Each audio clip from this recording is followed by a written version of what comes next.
The moment I opened my eyes, I landed in a war zone. 3 thugs had a girl cornered. The pudgy blonde thug leered at her. "Don't be scared, little sister. Big brother's gonna treat you real nice." The wiry green-haired thug sneered. "We're all very understanding guys." Damon Lockhart wore a sinister smirk, like he was savoring a show that hadn't even started yet. Ren Marlowe shrank against the wall with nowhere left to retreat, and drew the knife hidden in her sleeve. I'd transmigrated into a book, as the villain fated to be stabbed to death by the female lead. A mechanical voice rang out in my head. "Host, you're starting on hell mode." I froze for a few seconds, thinking to myself, where was this? Why was I here? Hell mode? That was basically welding shut every road back home. Could I even go back? The system chimed in. "If you go back, your consciousness gets wiped, meaning you die." Someone was calling my name nearby. "Boss, boss!" I turned, and the 2 thugs sidled up with fawning grins. "What's wrong? We're just helping you settle the score here." The other one chimed in. "Yeah, this girl had the nerve to disrespect you last time. Today she's gonna learn her lesson for good." I frowned, thinking to myself, she looks so fragile. The cat voice system in my head warned me at once. "Host, don't be fooled by appearances, meow.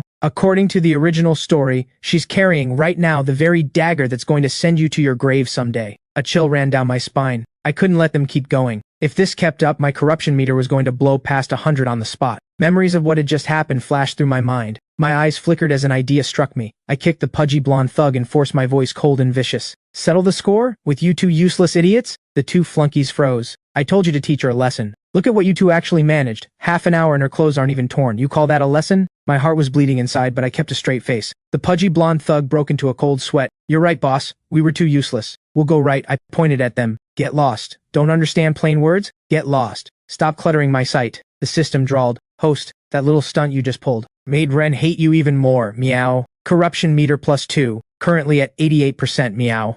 I frowned, grumbling to myself. I was practically giving myself split personality disorder at this point, and it still went up. How did this system even calculate the corruption meter? Was I supposed to have joined those 2 thugs in bullying her instead? The system answered in the most punchable tone possible. "Host is welcome to try, meow. Sometimes unexpected behavior produces unexpected results, meow." My mind went blank as I scrambled for ideas. Do something to break this deadlock. Bring that damn corruption meter down. Maybe help her pick up her books? The same guy who just let his men bully her, now suddenly bending down to pick up her books? You've got to be kidding. Whatever. To stay alive, I was going all in today. Once my mind was made up, I moved to bend down for the books. The system went into a frenzy. Target's emotions spiking wildly, danger level rising, corruption meter +3, now at 91%, meow. Ignoring the system's warning, I picked up the books, grumbling internally about how filthy they were. I brushed off the dirt and held them out to her, saying the opposite of what I meant. "You're an eyesore." Ren finally looked up at me. There was no hatred in her eyes, only the flat calm of someone looking at a dead object. Her voice was soft. "You stepped on it and got it dirty, and now it's dirty either way, so we're even." She crouched down, flipped through a few pages of the open book, and only then picked up the scattered books one by one. She stood up, hugged the stack to her chest, and walked away. I couldn't help but rub my forehead. She just brushed it off like it was nothing. My whole performance had turned into a joke. My face flushed red with anger and I shouted, humiliated, "Hey, I'm talking to you." Ding. Target's hatred for the host has peaked, refusing all forms of communication, meow. Corruption meter +4, currently at 95%, meow. Congratulations, host. You just took a big step closer to dying all over again. Ethan Reed came rushing over, the basketball slipping from his hand and rolling off to the side. He hurried forward and gripped Ren's shoulders, unable to keep the urgency out of his voice. "Did they bother you again? Are you hurt?" He turned to me, shielding Ren behind him, and gritted out, "Damon Lockhart, you again. What exactly do you want?" My pupils shot wide. Great, here comes the real male lead. To Ethan, I probably looked like a bully caught red-handed. Meow. Original male lead Ethan detected. Rival storyline triggered. Kindness has become a new form of humiliation. Recommend switching to the max devotion route, meow. I couldn't help thinking, max devotion? That meant stealing the female lead right in front of the male lead. Whatever. To stay alive, I was going all in today. Once my mind was made up, I walked slowly toward the 2 of them. Ren looked frightened. I suddenly burst out laughing.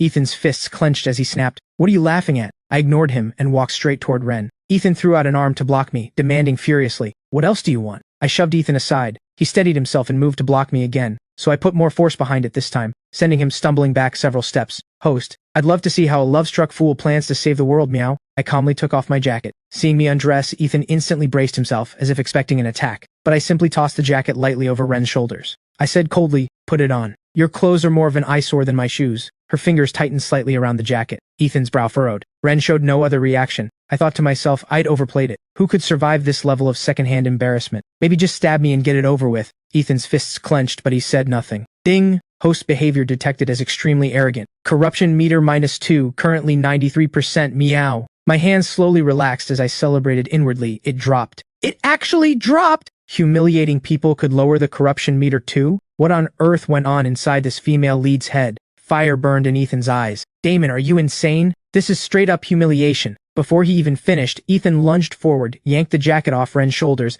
and raised his arm to throw it away. I caught his wrist. I didn't grip hard, but he couldn't wrench free, and glared at me through gritted teeth. I said, thoroughly arrogant, "She's mine. Her things. I touch them if I want. I throw them away if I want. None of your damn business." Ethan completely lost it and threw a punch at me. I dodged sideways and shoved him, sending him crashing into the wall. I scoffed and sneered. "With moves that pathetic, you want to play hero and save the girl? Get lost, you're dirtying my eyes." Ethan sat on the ground, seething but helpless. Ren bent down, picked up the jacket, brushed off the dust, folded it, and held it to her chest. Ren gave me one long look, said nothing, and turned to leave. Ethan scrambled up from the ground and chased after her a few steps. "Ren, ignore him. I'll walk you back." I was stunned. She took the jacket? What kind of move was that? I stared blankly at the now empty alley. The next morning I waited along the path Ren took to school, leaning against a tree and thinking it over. The max devotion route worked. Then I'd commit to it fully. Before long, I spotted Ren and held out breakfast to her. Ren's face stayed blank and she didn't move. I told her to take it, but she still didn't reach out. My patience ran out, and I snapped. I said take it. I pushed the breakfast toward her. The students around them whispered, "He's giving Ren trouble again." The murmuring around us grew louder, and I couldn't help but frown. Ren didn't spare me a single glance and walked straight past. Ding!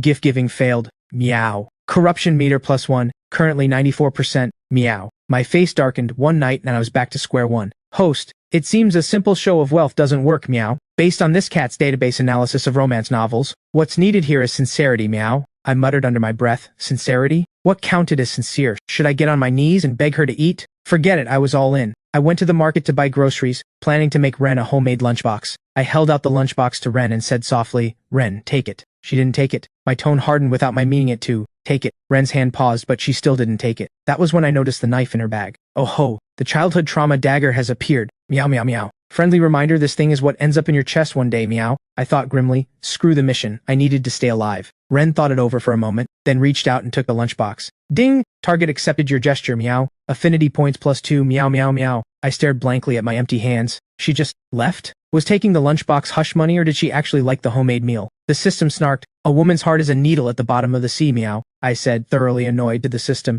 Get lost. I made it to school afterward, late again. Being the villain came with way too much stress. The students around me scattered like they'd seen a ghost clearing a path. I sauntered along, grumbling to myself. This felt like being paraded through the streets in disgrace. I needed to find somewhere quiet to think through my next move. Suddenly, a sharp shout rang out from the hallway. "Ren, stop right there!" My steps faltered and my gaze darkened. Puzzled, I didn't hesitate long before turning toward the sound. Chloe Quinn's voice carried deliberate, exaggerated mockery. "Oh, look who it is! The little mute!" A sneer curled at her lips, her tone drawn out with deliberate scorn. "I heard boss came to see you again, even brought you something. This? Just a cheap lunchbox?" Chloe and her cronies burst out laughing. "Even the bowl boss feeds his dog with is nicer than this." Ren trembled with anger. One of the cronies stepped up laughing, trying to snatch the lunchbox. "Let's see what treasure's inside." Ren clutched it tightly and refused to let go. Chloe flew into a rage. "Ungrateful little thing, take it from her." Before she'd even finished, she charged forward with two cronies in tow, while Ren hugged the lunchbox and trembled. I'd watched the whole thing from around the stairwell corner, cursing inwardly. Run! Let someone else wade into this mess. That was the plan anyway, but my feet were already moving.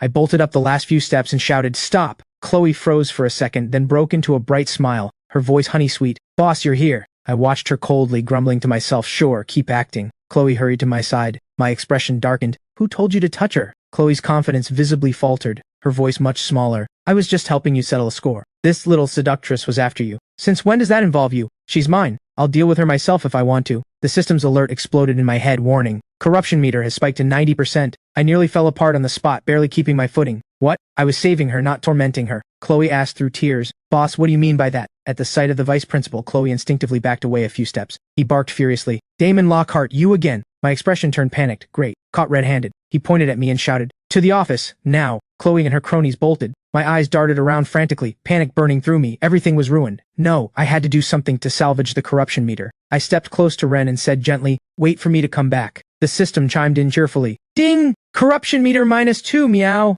As the vice principal hauled me off, I secretly celebrated inside. Finally, I was onto something. Standing outside the school building, clutching my suspension notice, I muttered a curse. By the time I got back, it'd be way too late. Ren's corruption meter was probably up to 98% by now. No, I couldn't just sit here and wait for death. The max devotion route needed constant presence. Mind made up, I sat down on the steps, pulled out my phone, and called a real estate agent. Sell the villa under my name. I don't care about the price. Boss, if you sell it, where will you live? I said sell it, why so many questions? I hung up in irritation, then dialed another number. Find me a rental. The address is the old apartment blocks at Moon Rabbit Plaza. The apartment complex was so run down that flakes of wall paint littered the ground. I stopped at the mouth of the alley and steeled myself, all in. After crossing the alley and finding the building, I carried my things upstairs, panting, each step so heavy it felt like sinking into wet concrete. I grumbled inwardly. Compared to my villa, this dump was pure hell. A spendthrift. I really was a spendthrift. I stood outside Ren's door, my finger hovering over the wood, hesitating over whether to knock. The door suddenly opened. Ren stepped out with a trash bag and ran straight into me. Our eyes met and the air froze for a moment.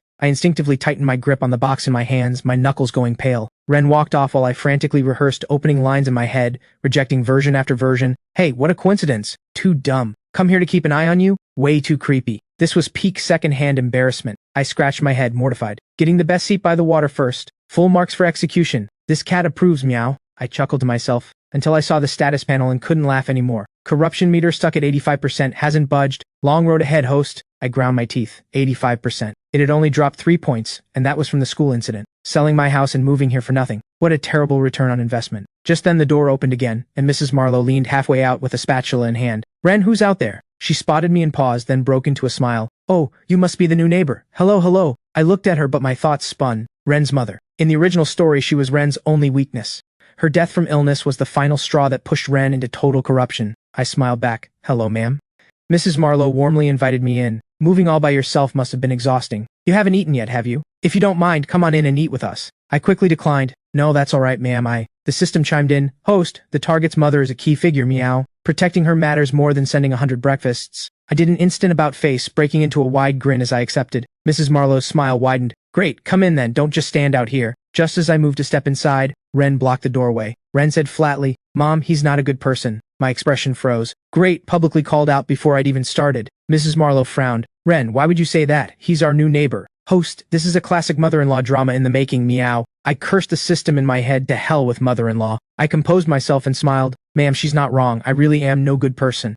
Ignoring the shock on Mrs. Marlowe's face, I walked right in. My eyes swept over the table, the food still steaming. I said with a shameless kind of confidence, do only good people get to eat? Bad people shouldn't go hungry either. Ren was at a loss for words and said nothing more. Ding! Unreasonable logic element detected. Cognitive confusion achieved. Corruption meter -1. Currently 84% meow. I cackled inwardly. It actually dropped. So this was what worked on her. Mrs. Marlowe snapped out of it and waved me over. Don't just stand there, come sit down. I didn't stand on ceremony, pulling out a chair and sitting down to eat. Mrs. Marlowe sat too, and the three of us gathered around the small table, the meal passing peacefully enough. Mrs. Marlowe piled food onto my plate as she asked casually, What's your name, young man? Where do you work? With my mouth still full, I mumbled, Damon Lockhart, no job, unemployed drifter. Mrs. Marlowe smiled at me. No rush, young man, you'll find work in time. Ren stayed quiet, never joining the conversation. Then suddenly, she glanced my way, her gaze lingering on my face for a moment as if confirming something. I reached over and took the empty bowl in front of Mrs. Marlowe. Let me clean up, ma'am. I rolled up my sleeves, turned on the faucet, and stood at the sink washing dishes, water running over the rims between my fingers. Mrs. Marlowe came over and took a plate from my hands. Careful, let me help. I gave her a small smile. After dinner back home, I lay on the couch thinking it over. No good. That thing was a ticking time bomb. I had to get to the bottom of it. I made a call and it picked up after 2 rings, the voice on the other end excited. Boss! I leaned back against the couch, my tone flat. Cut the chatter. I need you to look into something. Dark brown, old wood, carved with an intricate cloud pattern. Ask around at the antique dealers. The voice on the other end replied briskly, You got it, boss. Consider it done. I grunted in acknowledgement, said nothing further, and hung up. Early the next morning, I was still asleep when a knock at the door jolted me awake. Outside Ren's door, Ethan stood in the hallway holding a lunchbox, his voice quieter than usual. Ren, I just came to check on your mom and bring some soup. Ren said flatly, My mom's asleep, you should go. Ethan faltered slightly, reluctant to leave just like that. Just then, I pushed my door open, irritated. What's all this noise outside my door this early in the morning? Ethan and Ren both turned, momentarily stunned. Seeing me, Ethan's tone instantly went cold. Damon, why are you here? I said, half teasing, I live here. New neighbor. Got a problem with that? Ethan stepped forward, shielding Ren. What game are you playing now? I strolled slowly toward them, my tone lazily shameless. I've got plenty of games. I turned my head toward Ren. Yesterday's lunch tasted awful. She blinked, clearly not expecting that. Ethan's brow tightened. Damon, you jerk? Just then my phone rang. I picked up, and the voice on the other end was hushed. Found it? That's the Marlowe family crest. The once famous Marlowe family from the south side of the city. But they fell from grace long ago. This thing also seems connected to a murder case from over a decade back. My expression darkened as I told the other end to keep quiet. Warning. Core secret accessed. Death flag triggered. Meow. I leaned close to Ren and said quietly, I know all about your family's mess now. Ethan swung a punch at me. I raised a hand and shoved him back, telling him to get lost. Afraid I'd actually hurt him, Ren gently tugged at my sleeve, and I froze completely. Her voice was quiet but clear. Not here. The system chimed in right on cue. I can smell the jealousy clear across the consciousness field. Still, she just tugged your sleeve. That counts as progress, meow. Seeing Ren holding on to me, Ethan looked as if he'd been nailed to the spot. Ren, you. I frowned. I told you to get lost. Not clear enough? I took Ren's hand and led her toward the other end of the hallway. Ethan stood frozen in place as the lunchbox slipped from his hand, hitting the floor tiles with a dull thud. Ren stood with her back against the wall. I leaned in a step closer, my voice pitched even. What did you want with me? She looked up, her gaze not shying away. Stop looking into the Marlowe family's affairs. My pupils shot wide. Host, she's starting to draw boundaries with you on her own, meow. You've made her feel a sense of threat, meow. A wicked smile tugged at my lips as I said with deliberate carelessness. And why would I listen to you? That messy business with your family. I'm actually a little curious. Ren looked at me, her tone flat. It has nothing to do with you. I leaned forward half a step, tilting my head to look at her. It does now. If I feel like digging, I'll dig. If I don't feel like it, I'll turn the whole thing upside down. That's my business. Chloe suddenly came running over, and seeing how close I stood to Ren, snapped, Damon, so you really are here. You, the little seductress again. Before she'd even finished, she lunged forward and shoved Ren. I reached out and stopped Chloe. She looked at me in disbelief, her voice cracking with tears. Boss, you're stopping me. For her? Ren stared hard at Chloe. My gaze darted back and forth between the two of them, my head buzzing. The system alerted. Warning. Target's cognitive misjudgment, corruption meter +5, currently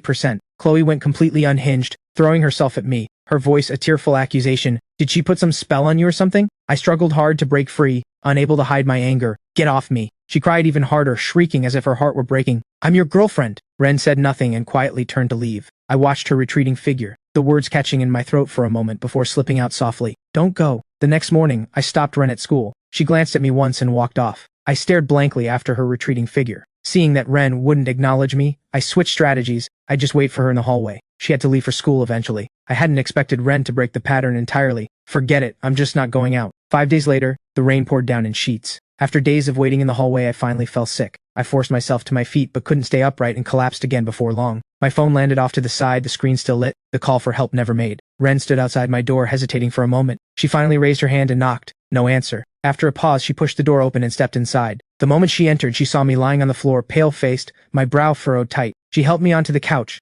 As she turned, she caught sight of the phone on the floor, still lit up. She picked it up and glanced at it, and froze. Ding! Target's emotions detected spiking wildly, corruption meter -8, currently 80%, meow.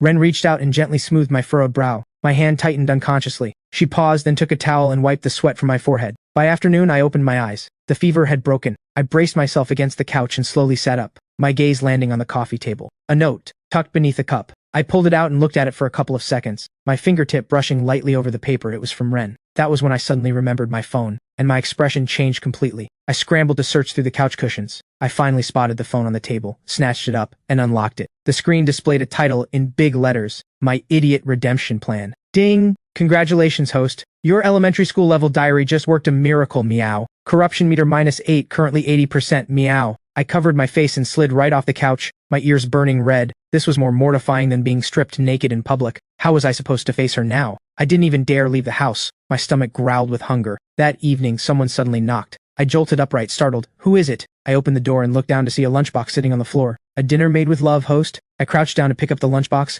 glanced up at Ren's firmly shut door, then muttered with a hint of exasperation, Get lost. Back inside, I opened the lunchbox to a burst of fragrant steam. I picked up my chopsticks and dug in eagerly, unable to resist commenting, This is good. From then on, every single day, Ren left a lunchbox outside my door. The dishes were different every day, always nutritious and varied. Before long, I started to feel like some pampered, useless creature kept in a pen. No, I needed to find something to do, so why not take the college entrance exam again? Studying was my strongest skill. The original owner of this body had been a hopeless slacker. His grades were an absolute disaster. But I wasn't him. Back in my own life, I'd studied with the kind of grit that tied hair to the rafters and stabbed thighs with awls to stay awake. I'd clawed my way from a tiny nowhere county all the way to a top national university. Day by day passed, and soon the day of the exam arrived. I actually found myself, once again, in the body of a high schooler, walking into the battlefield that decided the fates of countless students. In the crowd, I spotted Ren. Mrs. Marlowe had come with her. Ren was still as thin as ever. She noticed me and paused for a moment. Our eyes met across the distance.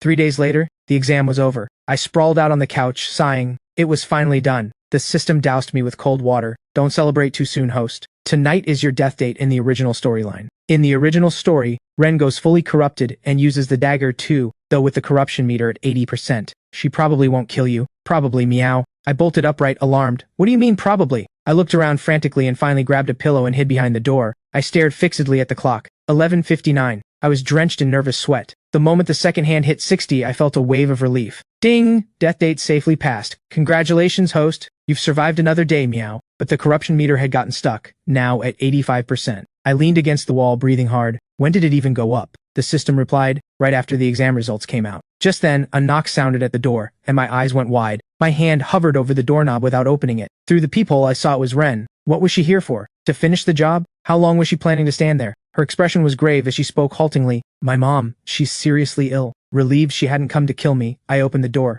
She stayed in the doorway without stepping in. After a moment of silence, she said, the local hospital can't do anything more. The doctor recommended transferring her to Meridian City. My brow furrowed. Warning. Meridian City map unlocked. Danger rating 5 stars. The Marlowe family was a swamp, crawling with man-eating crocodiles. I gritted my teeth. Why should I wade into that mess? She cried even harder. I thought grimly to myself there was no choice. I scratched my head and walked back inside. Through her tears, she said, I know your family has the means. I'll pay back the medical bills even if it takes me the rest of my life. I paced back and forth in the apartment, thinking it over, then said flatly, wait here. She waited quietly after that. I picked up my phone and sank down onto the couch. After weighing it over and over, I called my father. The phone rang so long I thought he wasn't going to pick up. It connected in the final seconds. I said flatly, it's me, I need a favor. The best hospital and specialists in Meridian City. I need it now. The voice on the other end said in a heavy tone, Damon, your terms. I was silent for a long moment, then opened my eyes and said slowly, I'll come back. After graduation, I'll return to Meridian City and join the company. You can place me wherever you want. I couldn't help thinking, this was basically signing my life away. Ren's brow creased slightly as she looked at me through her tears. The voice on the other end fell silent for a long while, then said heavily, I don't want anything from you. I froze, caught off guard. I want you to just live well. A wave of happiness washed over me. The system said cheerfully, corruption meter -2, currently 83% meow. The voice on the other end asked, what's the patient's name? Which hospital? I answered at once, Yasmin Marlowe, Third People's Hospital. The call ended, the screen going dark, reflecting my own face back at me. Ren wept with relief, tears falling like a broken string of pearls. I walked over to her and said softly, it's handled. Early the next morning, my father sent a private plane to fly us to Meridian City. Ren and I sat side by side. I rubbed my hand along the seat, thinking this tension was unbearable. Ren didn't look at me, keeping her gaze fixed on the scenery outside the window. Ren and I arrived at the best hospital in Meridian City. Her mother was being wheeled into a hospital room by the medical staff. I leaned against the wall, mocking myself internally. A pure, walking plot device. Mrs. Marlowe was admitted to the intensive care ward to await surgery. Ren stood outside, her face full of worry. Just then, the elevator dinged open. Vivian Ashford stepped out, her heels clicking sharply against the floor. She walked up to Ren, her gaze lingering on her face for a moment, her expression openly cold. At the sight of her, Ren's grip tightened on the hem of her shirt. Warning! High-risk individual Vivian Ashford, meow. I thought grimly, great, here we go. Vivian sauntered closer, leaning in toward Ren with open contempt. You've got some nerve showing your face here. Your mother's about to die and you thought you'd come climb your way up in the world? Ren kept her head down and didn't argue. The nurses at the station whispered among themselves at the sight. Vivian's tone dripped with mockery. The Marlowe family's been finished for a long time. You think that pretty little face of yours can turn the tide? A gutter bird's always a gutter bird. Host, you're about to give yourself a heart attack from anger, meow. I clenched my fists, my face darkening. How dare she mess with my mission progress? Vivian snapped, get out. You're dirtying my ground. Before she'd even finished, she shoved Ren hard. I rushed over at once and shielded Ren. Furious, Vivian slammed a fist into my chest. Burning with rage, she demanded, and who exactly are you? A smile curled at my lips. I addressed her playfully as Auntie Vivian, offering no further explanation. Vivian's expression shifted from fury to shock as she stared at my face. She said, unable to believe it, You're that troublemaker from the Lockhart family. I gave a faint smile. That's me. Ren looked just as stunned. The system scoffed, playing hero, though I'll admit you look pretty good doing it, meow. I turned to Ren, my voice icy. What are you staring at? From now on, you're mine. Vivian ground her teeth in fury. You're crossing me, for her. I let out a cold scoff, my tone edged with threat. Auntie Vivian, my father's been looking into some accounts lately. Are you walking out on your own, or do I need to call security? Vivian's expression turned, flustered. She instinctively tightened her grip on her purse handle, glaring at Ren with bitter resentment. But wary of my family's power, she stormed off with heavy footsteps. Having driven off Vivian, I leaned against the wall, catching my breath. Putting on a show like that was exhausting. Ding! Domineering CEO-style wife protection. Cliché but effective, meow. Target's cognitive confusion continues. Corruption meter -1, currently 82%, meow. I let out a light huff, a smile still on my lips. Worth it. Mrs. Marlowe's surgery was scheduled for that evening. Ren waited anxiously outside the operating room while I leaned against a wall nearby. I stared at my shoes, thinking, too much tenderness didn't fit the character I was playing. After a long wait, the surgery finally ended. The The doctor, looking exhausted, said, "The surgery went well, but the next 48 hours are critical." Ren let out a breath of relief. Mrs. Marlowe was wheeled out by the medical staff and brought back to her room. I felt relieved too, calculating to myself, maybe I could push the corruption meter below the safe line after all. Mrs. Marlowe's vital signs had been stable at first, but then an alarm suddenly went off. Medical staff rushed in to resuscitate her. Ren's face was full of worry. The doctor said urgently, "We can't find the cause. It looks like an acute allergic reaction." I cursed under my breath. Damn it. An allergic reaction? System, dig into it. The system got to work at once. Found it, meow. Vivian bribed a nurse to inject peanut extract into the 4-bag. The patient had a severe peanut allergy. Evidence has been sent to your phone, meow. The moment I heard that, I broke into a sprint. The system cautioned, "Host, stay calm. Vivian Ashford is the younger sister of Ren's stepmother. The Marlowe family survives on her family's backing. Going up against them head-on, you'd be crushed to pieces, meow." My fists clenched tight. For the first time, I felt a helplessness that sank straight into my bones. Ren glanced at her mother, then at me, and left without a word. I asked, "Where are you going?" Ren made her way to an exclusive private club. Ren's father pushed the door open and walked over slowly, asking in a heavy voice, "What are you here for?" Ren looked up, her resolve firm as she said, "I'm back. I'm coming back to the Marlowe family." I hid in a corner watching it all unfold. "I'll be the marriage pawn you always wanted. Just one condition, keep my mother safe." A sudden wave of pain crossed my face as I clutched my chest, gasping for breath. Warning, critical plot point. The Reclaiming the Family event has been forcibly triggered. Core storyline logic has warped. System backlash initiated. Backlash countdown begun. Host, you have 6 months.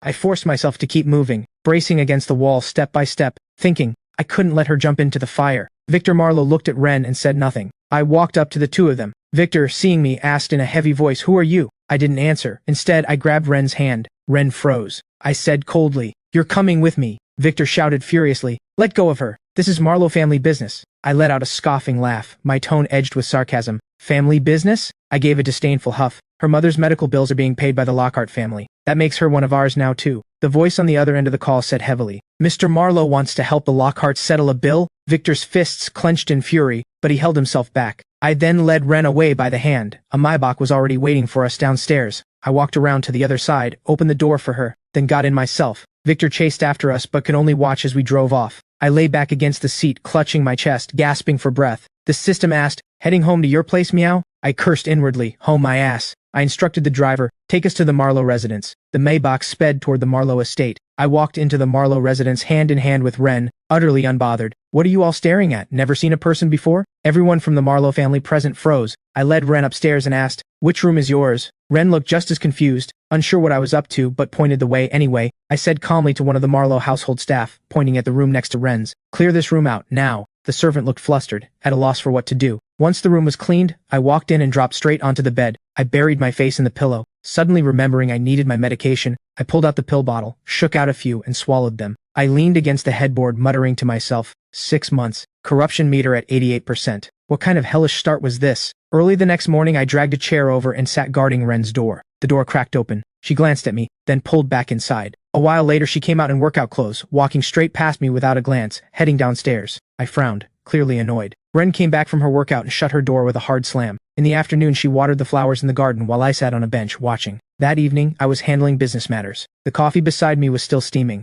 Suddenly, my expression twisted in agony. I clutched my chest as tears welled up uncontrollably, sliding down my cheeks, and I fell backward, unable to stop myself. I knocked over the coffee beside me, the cup shattering across the floor. I lay on the floor, unable to get up, cursing under my breath. Damn it, I was going to die right here this time. I reached toward the drawer for my medication, but my vision blurred and my hand slowly dropped. Ren threw the door open and saw me collapse on the floor, her face flooding with terror, her brow furrowed in panic. The commotion stirred me awake and I cracked my eyes open. I forced the words out, "Medicine's in the drawer." She snapped into action and rushed to the drawer, digging through it frantically. Once she had the medicine, she ran to me and pulled me up. Fumbling in her panic, she twisted the bottle open, and her hand shook so hard the pills spilled everywhere. I gripped her hand with a trembling one of my own, my breath faint. "Don't shake." She froze for a moment, while my face was already streaked with tears. She picked up one pill and brought it to my lips, her expression cold and unreadable. I opened my mouth and swallowed it. After that, she stayed by my side, her face full of worry. My breathing was heavy and labored, so she undid the buttons of my shirt. Sometime later, I stirred awake with a hand over my chest and opened my eyes. Ren asked, brow furrowed, "Are you going to die?" I thought bitterly to myself, and whose fault was it that I ended up like this? I didn't need anyone's pity, especially not hers. I pushed myself upright, my voice weak. "Not dying. Even if you dropped dead, I still wouldn't." Ren's face was heavy with worry. I grabbed her hand resting on my knee and shoved it away hard as I stood. Off balance, she fell backward onto the floor. I steadied myself just barely, looking down at her from above. I said, my voice thick with restrained hostility, "Seen enough? Get out." Ren got up off the floor, brushed the dust from her legs and turned toward the door. Her hand rested on the doorknob. She paused for a moment, said nothing more, and pushed the door open to leave. Once Ren was gone, the tension holding me together suddenly gave way. I let out a long breath and slumped against the edge of the bed, utterly drained. Ding! Target's emotions spiking wildly, cracks appearing in her cognitive defenses. Meow. Affinity points -2, currently -22. Corruption meter -1, currently 87%. Meow, I said, thoroughly annoyed. This affinity stat exists purely to torment me. Completely rattled, I dug my hands into my hair, thinking grimly, the Marlowe house was a den of wolves. I had to get her out. Once I'd pulled myself together, I opened the door and stepped out, running straight into Ren, standing in the hallway. I said, my expression flat, "Let's go." Ren's shoulders trembled slightly, her eyes full of confusion, her gaze lingering on me for a long moment before she finally asked, "Go where?" I said, a little impatient, "The hospital, unless you don't care about your mom anymore." Ren lowered her head, a faint shadow of dejection crossing her face. She asked nothing further and silently followed me downstairs. The Maybach slowly pulled away from the Marlowe estate. The streets were busy with traffic, the Maybach gliding smoothly along the road. My thoughts drifted as I stared blankly out the window. How could I get her completely away from the Marlowe family? The 6-month countdown hung over me like a sword of Damocles. Ren stayed quiet the whole ride, never saying a word. Just then a car suddenly swerved in from behind, cutting us off. The driver jerked the wheel to avoid it, the car scraping perilously close to the curb railing before slamming to a stop. Ren and I both went pale with fear at the same moment. Before we could even catch our breath, a violent impact tore through the car with a deafening crash. I instantly ripped off my seatbelt and pulled Ren tightly into my arms, distinctly hearing the sickening crack of bone. Ren's eyes went wide with shock, and for a long moment she couldn't process what had happened. Warning! Host vital signs dropping rapidly. Emergency repair in progress. Repair failed. External trauma too severe. My mind grew hazy, one thought left echoing. Was I really going to die? I wasn't ready to accept that. Vital signs stabilized. Warning! Target Ren's corruption meter detected spiking instantly, currently at 90%. Revenge mode activated. Ren held onto my hand with a death grip. Her face stayed blank, but deep down she made a silent vow. "I'll get my own revenge." Vow made. Congratulations, host. You've successfully chained yourself to her war chariot, meow. Her grip tightened with each passing second, fear gripping her heart. She was afraid I wouldn't make it. Before long, police cars and ambulances arrived. Drenched in blood, I was wheeled toward the operating room. The only thing in my vision, the hospital's stark white ceiling swaying overhead. Congratulations, host. A car crash lit the fire of the female lead's revenge, meow. Corruption meter holding steady at a rock-solid 90%. I woke to the system's grating voice. Host, you're awake. 3 broken ribs, fractured left leg, system backlash plus a physical beatdown combo. Surviving this counts as a medical miracle, meow. I turned my head toward Ren. She was peeling an apple with a knife. Seeing my eyes open, she set down the half-peeled apple and rose, walking toward the bed. She stood quietly by the bedside, watching me for a long moment before speaking softly. "You're awake." I tried to answer, but my throat couldn't manage a sound.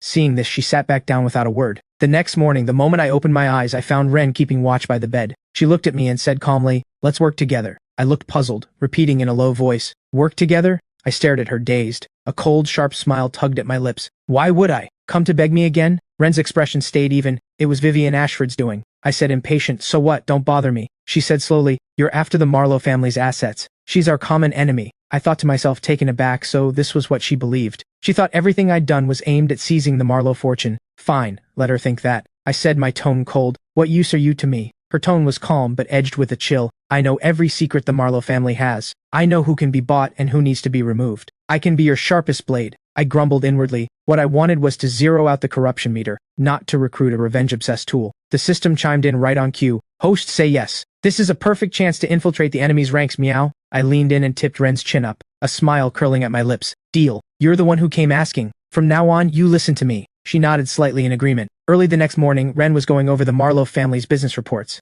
I struggled to get up from the bed, leaning on a cane. Then, one hand on the cane and the other braced against the wall, I made my way forward step by slow step. The hospital garden was at its finest, rich floral scent drifting through the air, and I made my way there alone. Ethan spotted me, his eyes widening in disbelief, and demanded, "Why are you here?" I replied flatly, "Taking a walk." Realization suddenly struck Ethan, his gaze sharpening. "You were in the car during the crash." Then he turned and walked away. Watching Ethan's retreating back, I muttered to myself, I had a bad feeling about this. Ethan made his way to the hospital lobby, where he spotted Ren. He called out loudly, stopping her. Ren asked, "Why are you here?" Ethan leaned in close to Ren's ear and said quietly, "Stay away from Damon, his background's complicated." I quietly followed behind Ethan, hiding behind a pillar to eavesdrop. Ethan spoke with unwarranted confidence, making a bold promise. "I can help you with the Marlowe family matter." Ren's expression didn't shift. "How would you help me?" "You can't." A flicker of shock crossed Ethan's eyes. Ren turned away without a word, then said flatly, We're not from the same world anymore. Warning, a poacher has arrived, meow. Recommend coming clean. Host, this cat strongly recommends you come clean right now.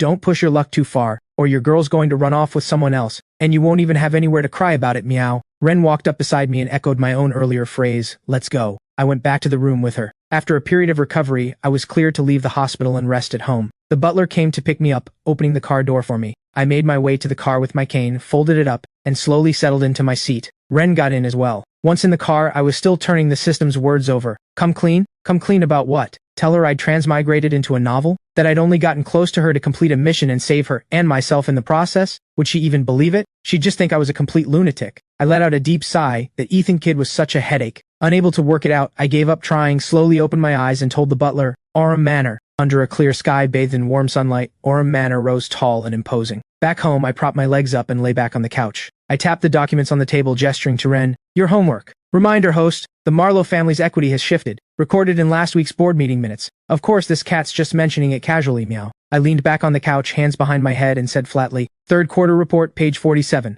Ren flipped quickly to the corresponding page, then glanced up at me, startled. Afterward, Ren returned to her room and immediately began investigating. Every lead she uncovered pointed the same way. Irregular movement in the Ashford family's funds and a sharp drop in stock prices. Her expression changed sharply, convinced I'd deceived her. The sun sank low, the sky steeped in the glow of dusk. Orem Manor especially beautiful in the fading light. Ren returned from shopping, bags in hand. She only glanced at me sitting on the couch and said nothing. I straightened up, muttering to myself, what was wrong with her? I stared at my phone, my face darkening. Read but no reply. What was that supposed to mean? Ding! Target's emotions trending negative. Corruption meter climbing back up to 85%, meow. I swore angrily and shot to my feet. Your innocence is being called into question, meow. Target is currently looking into the Quinn family's business activities. I trembled with fury and slumped back onto the couch. It was Ethan running his mouth. How dare she doubt me? What right did she have not to trust me? But then again, what right did I have to demand anything? I rubbed my temples, thinking hard. What was I supposed to do now? The corruption meter had gone up again. Late at night, Ren was still investigating.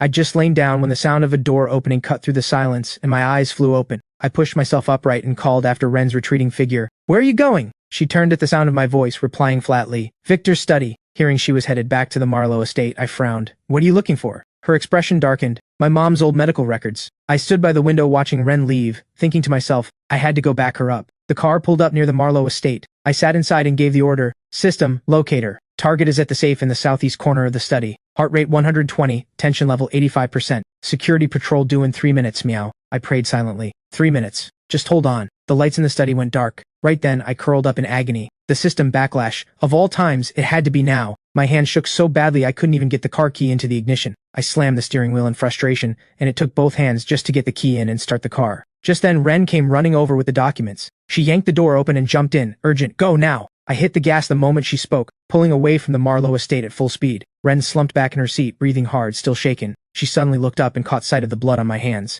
Deep worry flooded her eyes at once. Ding! Corruption meter shifting 85% down to 83%. She seems to be worried about you. Just a little, meow. I grumbled inwardly. What good was worry going to do? Was it going to fuse my broken bones back together? Or make this damn system backlash stop? Gritting through the pain, I made it to the hospital, where I was carried out on a stretcher. I cursed under my breath. This body really couldn't take a beating. I went back into surgery once more, while Ren stood against the wall, her expression grave. The surgery went well, and afterward I was moved to a hospital room. I slowly opened my eyes to the system's voice, tinged with something like glee. Host is awake again. Car crash plus system backlash, the full combo, 4 broken ribs, a shattered left leg, and a severe concussion. Being alive is a miracle, meow. I looked up at Ren. She was bent over a tablet, and I simply watched her quietly. As if sensing my gaze, she looked up and met my eyes. For a moment, neither of us spoke first. I cursed inwardly this damn silence. The system's alert chimed. You're being watched, meow. Several men in black suits were watching my every move through a surveillance feed. The room next door belonged to Vivian's people. The security cameras had been remotely swapped for a looped recording. A shadow crossed my eyes. She really wouldn't let up. I stared hard at the door, utterly powerless. I had no choice but to be at their mercy. Ren went back to sitting quietly, looking at her tablet. A nurse pushed a meal cart into the room. Ms. Marlowe, your kanji's here. Ren set down the tablet and stood up. She took the bowl of white kanji from the nurse, still steaming. She walked over, set her phone down without a thought, and sat beside me, preparing to feed me the kanji. I resisted inwardly. I'd rather starve than be looked after like this. With that thought, I turned my head away from the spoon at my lips. My gaze turned cold as I bit out 2 words, get away. Ren's hand froze midair, the spoon still in it. She stared at me, her tone icy. You want to starve to death? I let out a light laugh. If I die, who are you going to partner with? That idiot Ethan? Ren's expression barely shifted as she set the bowl down hard on the table. She turned and walked out, leaving only, "Drink it yourself." I thought to myself, my God, she really knew how to push my limits. When I opened my eyes again, Ren was holding up the kanji, her gaze full of quiet menace, as if to say, "Don't cooperate this time and you'll regret it." She scooped up a spoonful and brought it to my lips. I waited in my head, no point fighting a losing battle. I opened my mouth and drank it down. As she fed me, a sharp edge hid beneath her smile as she spoke slowly. "If it turns out one day that you're lying to me," my expression faltered, thinking she still doubted me. I suddenly grabbed her hand, kanji dripping from the spoon onto the blanket. I looked her dead in the eye and said, my voice heavy, "Then kill me, with that dagger." Dangerous and irresistible, meow. For a moment the silence was deafening. Ding! Affinity points +10, currently 15. Corruption meter -5, currently 75%, meow. The best hunters often show up disguised as prey. I held onto her hand without letting go, the spoon clattering to the floor, kanji splattering everywhere. She yanked her hand free, dropped the bowl, and hurried out of the room in a rush. I lay in bed looking utterly defeated, thinking to myself, throwing my life at her feet, betting she wouldn't stomp on it. This woman was seriously hard to handle. Night fell, and countless lights blazed across the city. I stood by the window on my cane, quietly taking in the view. Ren approached, dressed to the nines. "I'm going to a gala with Victor." With that, the two of us fell silent. I turned slowly on my cane. "No, Victor's a cunning old fox, you can't handle him." Ren's gaze was resolute. "This is the last step to taking down Vivian." I frowned. "You can't beat him." Ren's tone was firm. "It's the fastest way." I asked, my voice heavy. "What time?" 8 o'clock. A luxury car pulled up outside the banquet hall, an attendant bowing to open the door as a distinguished figure stepped out, reaching up to straighten their attire. After weighing it over and over, I grabbed the car keys and swore to myself, "I won't let anything happen to you." Ren sat quietly in the back seat of her car. I drove behind, following silently. The system piped up, "Host, you look like a creepy stalker, meow. Abnormal traffic detected at the upcoming intersection. Recommend rerouting." Getting no response, the system repeated itself. "Recommend rerouting." I said coldly, "Shut up." I drove on, then suddenly sensed something wrong and fixed my eyes on the rearview mirror. A large truck was closing in fast. The system's alarm blared. "Truck is 3 seconds from impact with target Ren's vehicle." Ren, sensing something, turned to look back. My mind raced through the possibilities. 3 seconds! Brake? No time. Honk a warning? Useless. I slammed the accelerator, screaming inwardly, "To hell with the mission, to hell with the corruption meter." Ren sensed the danger too, gripping the car door tight, her face frozen in terror. I floored it and cut in front, meeting the truck head-on before it could hit her car. The windshield shattered with a deafening crash. Ren stared in shock, frozen in horror. Everything around me seemed to slow. I murmured under my breath, "Hold on." I wasn't sure if I was saying it to her or to myself. I was wheeled into surgery once more, Ren standing outside the door, peering in. She was covered in blood, some mine, some her own. She opened her bag and pulled out the dagger, murmuring to herself, "You've saved me twice now. I owe you." Then she took the knife and left the hospital. Ding! Corruption meter dropping, meow. You've become the sole reason for her revenge, meow. I slowly opened my eyes, the ceiling light so bright it hurt. I looked around in a daze, and seeing the light still burning outside the window, murmured under my breath, "I'm not dead. Host is finally awake, meow." The full-on death's door experience package. Your body's more shredded than a scratching post, meow. I tried to move my fingers, but my whole body felt like lead, unable to support itself. I asked in a low voice, "Where'd she go?" Target flew back to Rivermere last night, meow. She took a handful of soil from her mother's grave. She's on her way back to the hospital now. Her expression's off, meow. A flicker of shock crossed my eyes. Rivermere? That was the small town they'd fled from. A growing sense of unease crept over me. Ren returned, pushing the door open and stepping slowly into the room. I watched quietly as she approached. She held a stack of photographs in her hand. With a sharp swing of her arm, she flung them at me. I froze for a moment, forcing myself to look up at the scattered photos, my pupils contracting sharply as a thought struck me. "It's over. My cover's blown." Her tone was calm, but laced with a chill. "You knew all along that something would happen to the Marlowe family. You'd already started planning it out. You moved next door to me to keep watch on me. You paid for my mother's hospital bills. You even saved me again and again. All of it was your plan, wasn't it?" I looked up at her,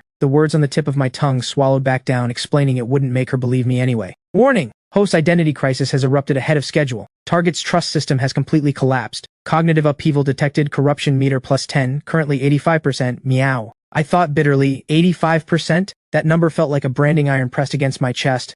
The 75% I'd bought with my own life gone in an instant. Ren demanded, her voice heavy, "Damon, who are you really?" I was silent for a long while, thinking of Ethan, a cold smile curling at my lips as I thought bitterly. That idiot had dug up my past and handed it to her on a platter. I let go of the bed rail and sank back onto the bed, speaking slowly. "I had a very long dream. I dreamed your whole life." Ren blinked, taken aback. "I knew the Marlowe family would get your mother killed. I knew you'd end up destroying yourself." I muttered to myself. It worked. This was the only explanation that could ever fly. Ding! Analyzing Target's emotional response. The prophetic dream excuse is full of holes, but the emotion behind it is genuine. Current trust level 40%, meow. I calculated in my head 40% wasn't much, but it wasn't zero either. There was still a chance. Ding! Target's cognitive defense is shaking violently. Affinity points plus 20, currently 35. Corruption meter minus 10, currently 65%. Meow. Congratulations, host. Sweet talk, dangerous and irresistible. I watched Ren quietly, waiting for her response. Her expression settled back into flatness. So you came to save me. I held her gaze, spelling out each word. No, I came to love you. Ren was stunned, not expecting me to say something like that. Even knowing how it all ends, I still chose to love you. On the surface, Ren stayed calm, but underneath, emotions churned wildly. The system and I both watched her, waiting for her to speak, but she only looked at me, saying nothing. I felt a pang of despair. I thought I'd won this gamble, but it seemed I still couldn't hold on to her. Ren reached the doorway and suddenly stopped, my heart skipping a beat. Her voice turned gentle. Starting tomorrow, I'll feed you. My eyes went wide. I actually won the bet. The hospital lobby bustled with people, voices overlapping in noise. The room stayed calm and quiet as Ren blew on a spoonful of congee to cool it, bringing it to my lips. I muttered to myself, staying alive was what mattered most. I had no right to throw a tantrum. As she fed me, she filled me in on the state of the Marlowe family. I said, my expression troubled. Vivian's overseas accounts have 3 backup transit points. Ding! This cat's paw slipped a little. Records of Vivian's 30 million transfer have been sent to the Economic Crimes Unit's inbox. No need to thank me, meow. I couldn't help but praise the system. Nicely done. The TV was reporting the Marlowe Group's stock hit the daily limit down the moment the market opened. Its key figure, Vivian Ashford, had been barred from leaving the country. Marlowe Group chairman Victor Marlowe was swarmed by reporters. The Marlowe Group, suspected of money laundering, had its stock trading suspended. I stared at the Revenge Progress bar on the system's panel, a smile tugging unconsciously at my lips. Just then, Ren came over carrying a bottle of red wine and 2 glasses. She popped the cork and slowly poured the crimson liquid into the glasses. She raised her glass to me from across the room, then tipped her head back and drank it down alone, her cheeks flushing red before long. I thought to myself, this woman had lost it. Drinking, in a hospital no less. In my current state, even a sip of alcohol could kill me. Tipsy now, Ren spoke softly. Vivian's finished. Victor threw her under the bus to save himself, pinned everything on her. Victor had to sell off 10% of the Marlowe shares just to plug the financial hole. Damon, do you have any idea? She set down her glass and rested her head gently against my shoulder. I froze, flustered and unsure what to do. She said, her voice choked, Damon, would my mom be happy if she could see this? As the words fell, tears slid silently down her face. Ding. Phase revenge objective achieved. Corruption meter minus 15, currently 60%. Warning. She has consumed excessive alcohol, emotional state highly unstable. I couldn't help but think, bitterly. I couldn't even move myself, could only let her cry silently against my shoulder. The next morning, Ren pushed the door open and came in. The moment she stepped in, she froze at the sight of a birthday cake on the table. I said weakly, happy birthday. Make a wish. Ren closed her eyes to the flickering candlelight, made her wish, and opened them again, the room settling into a quiet, tender stillness. Just then, blood suddenly welled up at the corner of my mouth, my breathing growing labored, gasping for air. I clutched my chest and coughed up a mouthful of blood. Then, after a ragged breath, another surge came pouring out, her eyes instantly flooded with panic and dread. I was rushed into the emergency room, then moved to the ICU after surgery, Ren watching through the glass. The doctor announced gravely, end-stage heart failure, acute onset. His organs are all shutting down. A conservative estimate gives him 3 months. I thought to myself, so this was the final form the system backlash took. Ren clutched a fresh set of test results and rushed back into the room like a woman possessed. She held them up in front of my face, saying joyfully, it's a misdiagnosis. The doctors got it wrong. We'll go to another hospital and get it checked again. Host. The backlash level has reached 92%. Every heartbeat is draining your life away. Ren refused to give up, endlessly searching through information online. I thought, moved. This worthless life of mine had never been treasured like this before. She deserved better. She was researching every successful heart transplant case in the world. Hadn't slept in 3 days. Affinity points have risen to 98%. Corruption meter has hit 0. Congratulations, host. She's traded every ounce of hatred for pain, all of it now aching for you alone. Host, your vital signs keep dropping. At this rate, you won't even make it 3 months, meow. I said softly. Yeah, I'm dying.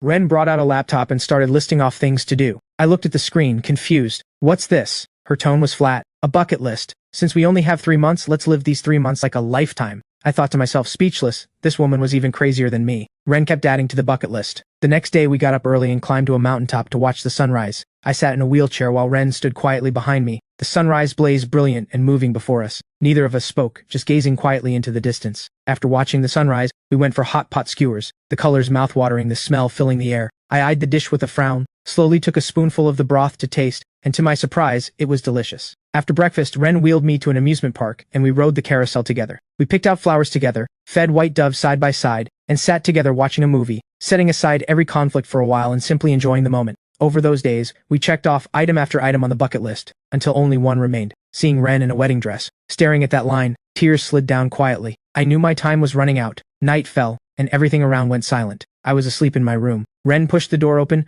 walked straight to the closet, rummaged for a moment, took something and turned to leave. I woke up but closed my eyes again and pretended to sleep. A moment later she came back in wearing a wedding dress. Moonlight poured in through the window, washing over her, plating her outline in silver. So pure she barely seemed real. She stood by the bed, watching me quietly. I opened my eyes, utterly stunned. A draft slipped in through the window, stirring her veil. Her voice was soft. Do I look good? I still hadn't recovered from the shock. A wedding dress? When had she even gotten one? Without waiting for an answer, she simply began pushing me forward, one step at a time, out onto the street. She wheeled me to a grand cathedral. Moonlight streamed through the stained glass, spreading rippling patterns of light across the floor. The cathedral was silent. She stopped the wheelchair, came around in front of me, and slowly knelt. She pulled out a soda can tab, her voice choked with emotion. Damon, will you marry me? A storm of emotion no one could see churned behind my eyes. I fell silent for a moment, then said, I do. She cried like a flower drenched in rain, her voice broken but resolute. Damon, we're married now. So you can't leave me. That's an order from your wife. Back home, my body grew weaker by the day. Forcing myself to stay focused, I said,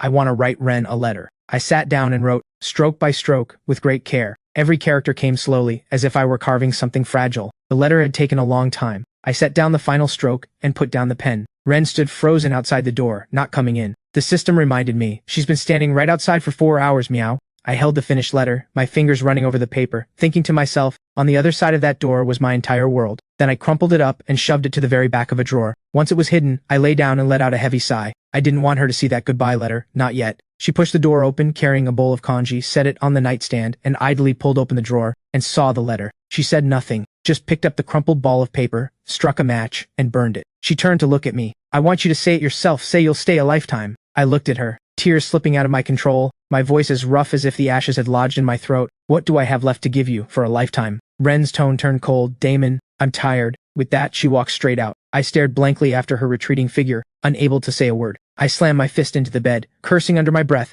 I was a complete, utter failure right now. The system chimed in. She's locked her door and made a call. Ren spoke into the phone. I'll find a way to make him leave. Even the system paused, taken aback. I grew deeply worried about Ren, afraid of what reckless thing she might do to save me. The encrypted number's been cracked. The other party is a doctor operating on the international black market. My pupils shot wide. Ren, she'd really gone too far. The doctor said he could arrange a heart transplant with a 70% success rate. She said to use hers. Her blood type was a match. She'd already checked. I stared fixedly at the door, waiting for Ren to come back. Before long, the door opened, and Ren came in with a glass of water. She sat at the bedside and held it out to me. My brow furrowed. I reached for it, then pulled my hand back. My voice dropped, suddenly heavy. Who did you call? Ren offered a quick excuse. A housekeeper. I knew she was lying. Fury boiled up in me, my brow furrowing tight. I gritted my teeth and swept my hand out, sending the glass flying. It shattered into pieces on the floor. Ren flinched, startled. I forced myself upright, furious, and roared. Ren, do you take me for a fool? Give me your heart. Who gave you the nerve to even consider that? Ren's tone was flat, almost cold, so you know. My eyes went bloodshot, my emotions spiraling out of control as I screamed, voice shaking. I know everything, everything. I clenched the blanket in my fists, my knuckles white.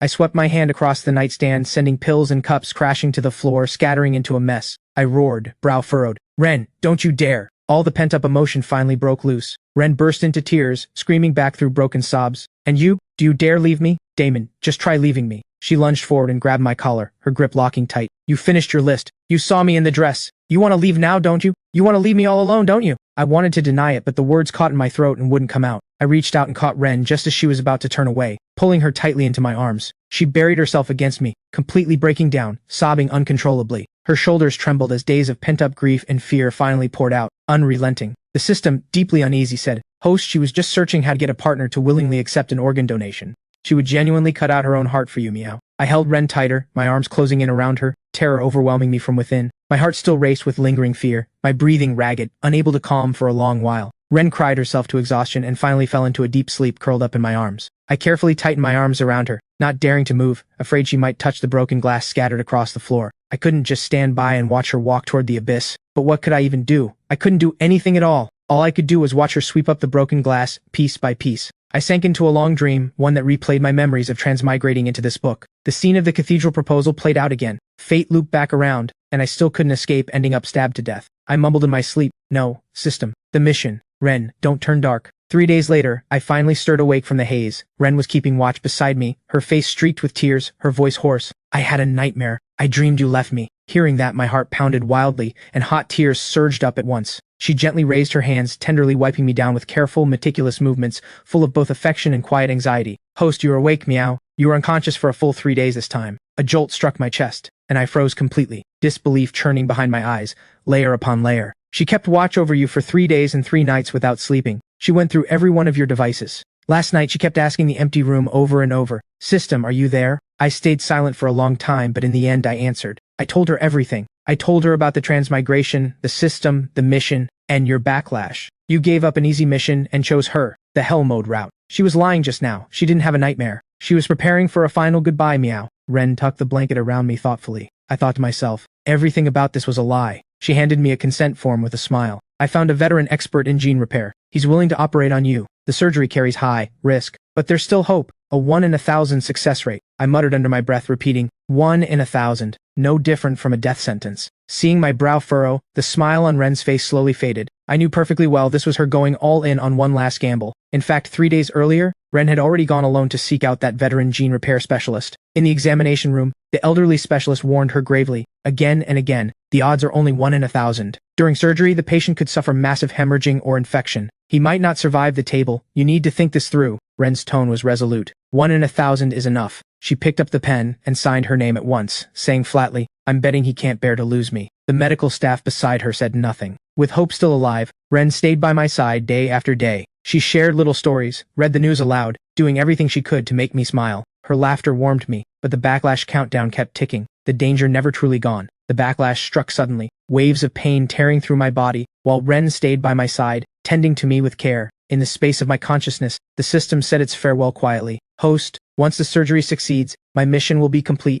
and I'll be forcibly wiped. This is goodbye, meow. With that, the system's presence slowly faded away, drifting further and further off. I was wheeled into the operating room, Ren waiting quietly outside the door. 6 hours later, she collapsed to the floor, utterly spent. A nurse rushed out, shouting urgently, "Massive hemorrhage, we're critically short on his blood type, hurry!" Hearing this, Ren broke down sobbing, clenching her jaw so hard blood welled at the corner of her mouth. At the 12th hour, a cardiac arrest alarm sounded. Damon, this is an order from your wife, you cannot leave me. The surgery stretched on for nearly a full day. A young doctor finally stepped out, crouched down in front of Ren, and pulled off his mask, his expression grave. Ren shot to her feet in panic, gripping the doctor's coat tightly, her face twisted in fear, her voice trembling. No, this can't be. The veteran specialist followed close behind, removing his mask, his voice heavy. He's stable, for now. Ren slowly loosened her grip, murmuring under her breath. 22 hours in, the surgery was finally over. The specialist spoke again, his tone heavy. But his brain went without oxygen for too long. He may never wake up. Warning, meow. Host's vital signs approaching their limit. Activating memory protection protocol. Meow meow. Host, be happy. In the days that followed, I lay unconscious in a hospital bed for a very long time. Ren took control of the Marlowe family, purged every last threat,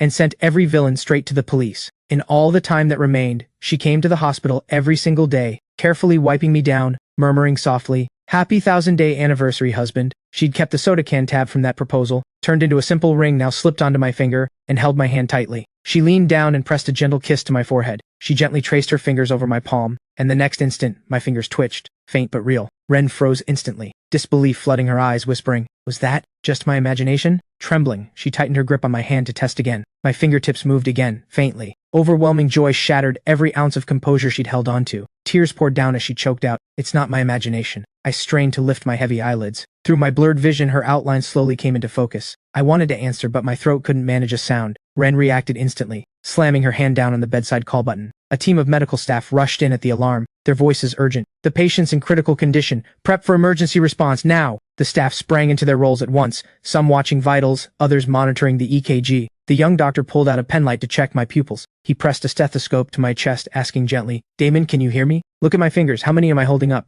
All I could hear was the rapid stream of reports around me. Blood pressure, heart rate, pupil response, called out one after another. I strained to move my fingers. Beside me, Ren clamped a hand over her mouth, tears streaming down as she sobbed. She stood quietly off to the side, her eyes locked on me the whole time as the staff carried out their checks with practiced precision. Once the checks were finished, the staff filed out of the room one by one. Ren stepped forward slowly, still unable to believe what she was seeing. She reached out and gently ran her hand along the edge of the bed, then slowly sat down in the chair. My gaze was empty, staring blankly at the ceiling. Ren watched me without blinking, the same thought echoing over and over in her mind. He's awake. He's really awake. After a long while, I slowly sat up and looked at her. My lips were dry and cracked as I asked slowly, haltingly, "Who are you?" Ren's pupils shook, a flush warming her cheeks. A joyful smile curved at her lips, even as tears kept falling. All that long endurance had finally paid off. She let the tears keep falling, staying silent for a long moment, forcing herself calm before answering softly, "I'm Ren." My pupils contracted sharply. my heart clenching. Instinct told me I should remember her, but my thoughts were a chaotic mess, refusing to settle. After a moment, I asked quietly, "Are we married?" Ren fell silent, a thousand emotions churning behind her eyes.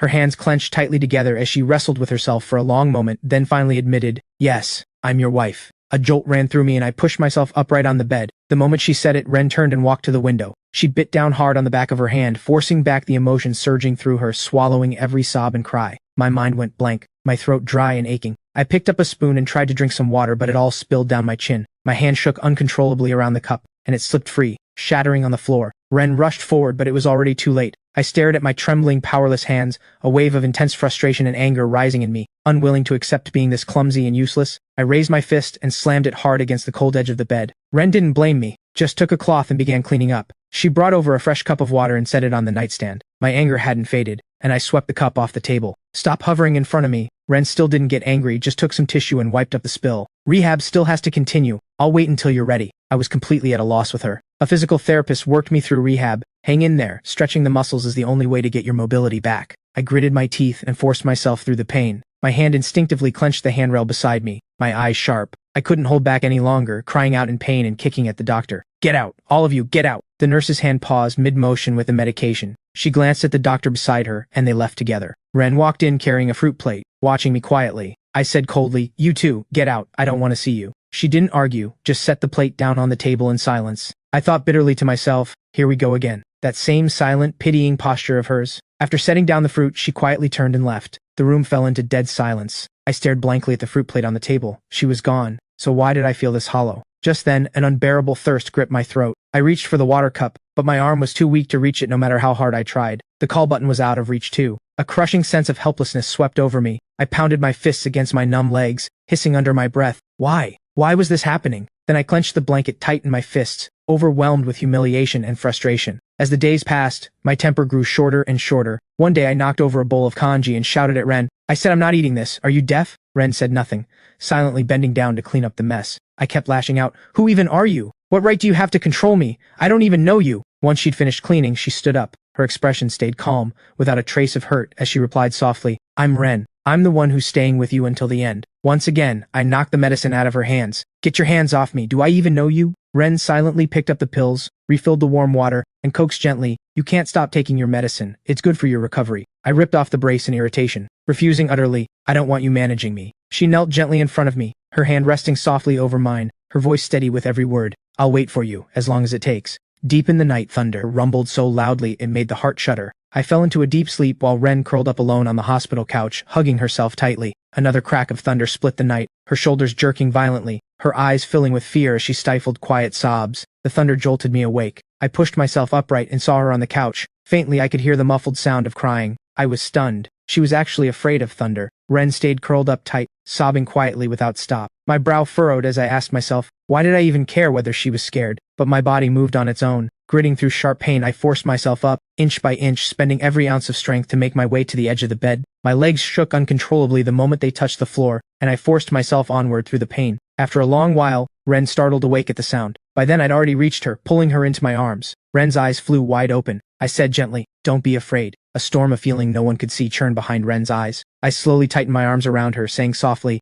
"I may not remember the past, but my heart remembers you." Ren wept with overwhelming joy. She raised her arms and wrapped them around me, her tears soaking through my shirt. She sobbed against my chest, and I gently patted her back, soothing her with patience. As the days of recovery slowly passed, I was cleared to leave the hospital and rest at home. Ren wheeled me out onto the balcony for some sun. She carefully straightened my clothes, gently recounting the past. "We first met at a Western restaurant. You ordered a black pepper steak, and complained the sauce was too bland. You also had a pothos plant that was half dead half the time." As she recounted the memories, my mind stayed completely blank, unable to find a trace of it, leaving me frustrated and irritated. Unaware of my inner turmoil, Ren hummed a soft tune, bending down to tend the plants on the balcony. I strained hard to remember, and finally a hazy fragment flickered through my mind. I murmured under my breath, "System." Ren's hand froze. The hand tending the flowers stopped dead. I looked at her, asking haltingly, "Was it a cat?" "A cat, in my dream, with a fluffy tail." Her lips trembled slightly as tears fell silently. I leaned forward, my voice urgent. "Ren, what exactly was the system? Tell me." Ren's brow creased and she said nothing. That night, back in the bedroom, I leaned against the headboard. "You've been hiding something from me. About the system, about the past." Ren gripped the hem of her dress,